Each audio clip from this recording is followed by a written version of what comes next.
حضرت عبداللہ بن حذافہ جہاد کر رہے تھے، روم کے عیسائیوں نے گرفتار کر لیا، 1000 آدمی نے مل کے پکڑا، گرفتار نہیں ہوتے تھے صحابی، 1000 آدمی نے گھیرا ڈالا، گرفتار کر کے لے گئے، اور جب بادشاہ کے سامنے گئے تو وزیر کہنے لگا بادشاہ بندہ بڑے کام کا ہے، اگر ہمارے قابو آ گیا تو فائدہ دے گا، صحابی ہیں حضرت عبداللہ بن حذافہ، حضرت فاروق اعظم کا زمانہ ہے، اگر قابو آ گیا تو فائدہ دے گا۔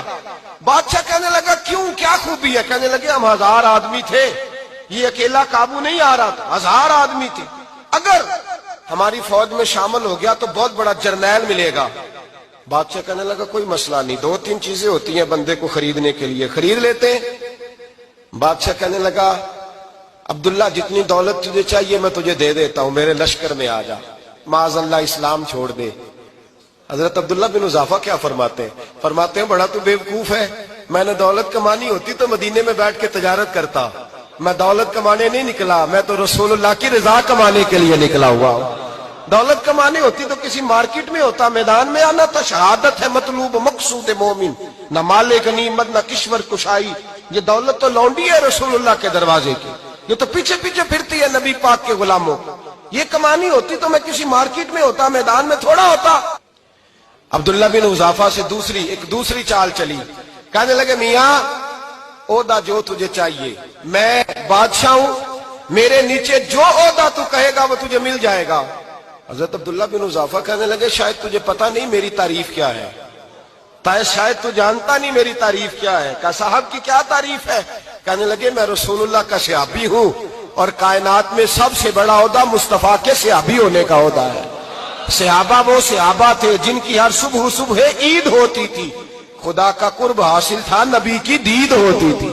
فرمایا میں نے حضور کے جلوے دیکھے ہوئے ہیں، مجھے عہدے کی ضرورت ہی نہیں، اور میں نے عہدہ لینا ہوتا تو میں سیاست کرتا، میں تو شہادت لینے نکلا ہوں میدان میں، عہدے کا میں نے کیا کرنا ہے؟ اب بادشاہ کہنے لگا اسے قتل کر دو۔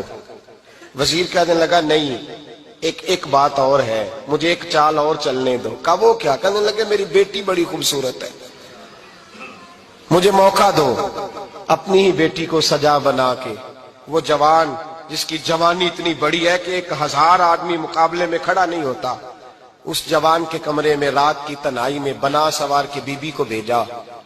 وہ بی بی کہتی ہے میں ساری رات بن سور کے اس صحابی کے کمرے میں بیٹھی رہی، لیکن یہ کیا شخص تھا، ساری رات ہی مسلح پہ بیٹھا رہا، ساری رات ہی، کچھ دیر تھک جاتا تو یہ کریم رسول پہ درود پڑھنا شروع کر دیتا۔ بی بی کہتی ہے سحری ہو گئی تو میں نے چھو کے دیکھا کہ انسان ہے کہ جن ہے، یہ بندہ ہے کہ فرشتہ ہے، چھو کے دیکھا۔ کہنے لگے پیچھے ہٹ جا۔ میں نے کہا میں نے تو سنا تھا تو 1000 کے مقابلے میں ہے، اور تو اتنا بے حس ہے کہ بنی سوری دلہن بیٹھی ہے، تو نے نظر نہیں کی؟ عبداللہ بن حذافہ، بی بی کہتی ہے نظر پھر نہیں اٹھائی، نظر پھر جھکی ہوئی ہے۔ کہنے لگے بی بی میں مجبور ہوں، اب میرے اوپر کوئی حسن نہیں چلتا، میں نے جلوائے بددہا کا دیدار کیا ہوا ہے، اب میری نگاہوں میں جچتا نہیں کوئی، اس لیے کہ جیسے میرے سرکار ہے ایسا نہیں کوئی۔ کبھی بھی اب نہیں کسی کا میرے اوپر جادو چلتا، میں نے مصطفیٰ کو، اور کہا ذرا پیچھے ہٹ کے بیٹھ، مجھے میرے رسول نے غیر محرم سے بچنے کا حکم دیا ہے، ذرا پیچھے ہٹ کے بیٹھ۔ سحری کا وقت تھا، وہ بی بی کہتی ہے اس نوجوان کے جملے میرا سینہ چیر گئے، کلیجہ پھٹ گیا، چیخ نکلی، میں کفر کے عالم میں روئی۔ میں نے کہا مجھے بتا تو صحیح، آخر یہ جذبہ کہاں سے ملتا ہے، آخر یہ روشنی تو میں نے دیکھی نہیں، کہاں سے آتی ہے؟ ایک میرا باپ ہے جو بنا سور کے مجھے تیرے کمرے میں چھوڑ گیا، بتلا یہ کہاں سے کیف آتے ہیں؟ عبداللہ بن حذافہ کہنے لگے اگر کیف لینا ہے تو تو بھی میرے مصطفیٰ کا کلمہ پڑھ جا، آجا دروازہ رسول پہ جھک جا، مل جائے گا۔ سویرے دروازے پہ باپ آیا بیٹی سے رزلٹ لینے، دروازہ کھولا تو بیٹی نقاب پہنے باہر آئی۔ باپ کہنے لگا کیا بنا؟ کہنے لگی پیچھے ہٹ جا، تو غیر محرم ہے، کافر ہے، میں مسلمان ہوں۔ اس نے کہا کیا ہوا؟ کہنے لگی تیرے جیسے کو باپ کہوں، تیرے جیسے کو جو مجھے استعمال کر رہا تھا، میں تجھے باپ نہیں مانتی، میں اب رسول والی ہو گئی ہوں، میں حضرت فاطمہ کی کنیزہ ہو گئی ہوں، میں اب نبی کریم کی خادمہ ہوں، خبردار میرے قریب نہ آنا۔ یہ دعو بھی ناکام ہوا۔ اب حضرت عبداللہ بن حذافہ کے سامنے موت کھڑی کی، ایک کڑا میں تیل گرم کیا، کہنے لگے تجھے اس میں جلایا جائے گا۔ حضرت عبداللہ بن حذافہ رضی اللہ تعالیٰ عنہ جب جلنے کے قریب ہوئے تو رونے لگے۔ روم کا بادشاہ کہنے لگا شاید ڈر گیا ہے، کہنے لگے اب سمجھ آئی ہے، اب تجھے پتا چلا ہے، چلا آ جا۔